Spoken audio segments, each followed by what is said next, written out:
Kieran, haven't been on a dinner break. We've been talking to the Brains Trust out here because we've been moving up towards a big call here. Let's first of all talk about why I'm making this call. So let's start off in New South Wales. The seat of Reid here, this was always a target seat for Labor, the biggest one in New South Wales, and it's going the way they hoped. 27% of the vote, that's a good chunk there. You can see Sally Situ picking up that 3%, but Fiona Martin losing 10% at the moment, and an increase in the Greens vote there. The Greens vote getting about 7 towards Sally Situ. She gets to 48. From there, it's a pretty simple path for her towards a two-party preferred. So on these numbers, we're calling Reid for the Labor Party at the moment. Then we look in Chisholm as well. So let's look down to Victoria, the seat of Chisholm. This previously been a knife-edge seat here. I've hit Tasmania there. Let's head to Victoria instead.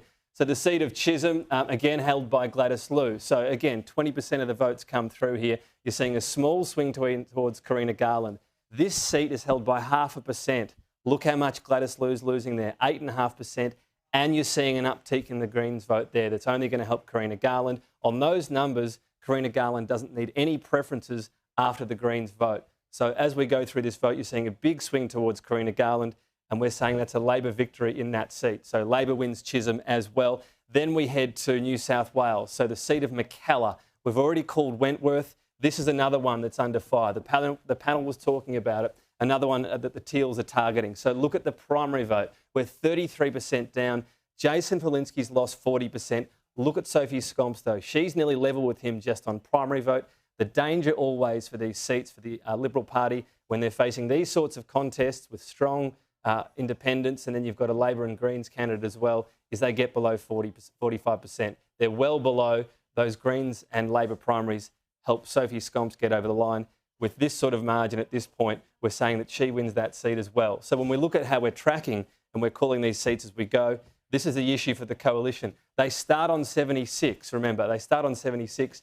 Hughes, we'd already factored in. So yes, these are holds for the Liberal Party at the moment, but they're losing the others. So they're down 5 seats in a net sense at that stage. They get down to 71. They're 5 seats off a majority at that point. And that's a long way off when you look at some of the other seats and how they're tracking. We're not calling these contests yet. The problem emerging for the Liberal Party is they're not going to, you'd think, save all of the seats that are getting in this sort of trouble. Nearly 30% counted in Deakin, in the outer suburbs of Melbourne. You're seeing 6% come off the vote of Michael Sukkar, and the Greens picking quite a bit up there. UAP, so this is going to go down to two-party preferred at this point, but at this stage, look how far ahead Labor Party is, 55 to 44. So you're not far off calling the seat of Deakin as well, and that's the problem for the Liberal Party.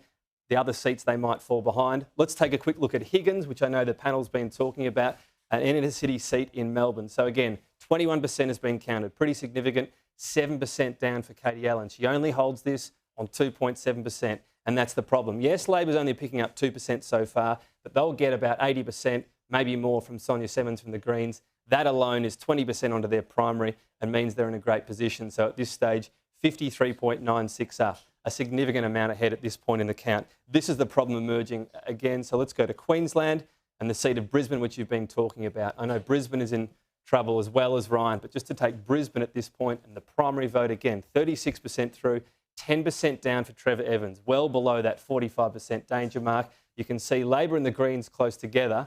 And so whichever side finishes second, obviously, is going to be in a better position.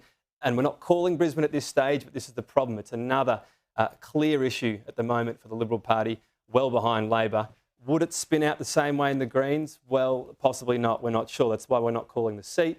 And we'll see if we just look at that primary again, who finishes second might matter, and what happens with One Nation and UAP, and they'd probably tip Labor over the edge. So it's advantage Labor at the moment. The problem there, as you see, Kieran, when you look at the situation, not just the seats they're in trouble, but the seats that so far we're saying they've lost. Yes, there's more of the count to go. We're not calling the way the overall government goes, but we're saying as it stands, the coalition cannot return to a majority government and get those 76 seats. So no majority government for the coalition. Tom Connell, thank you.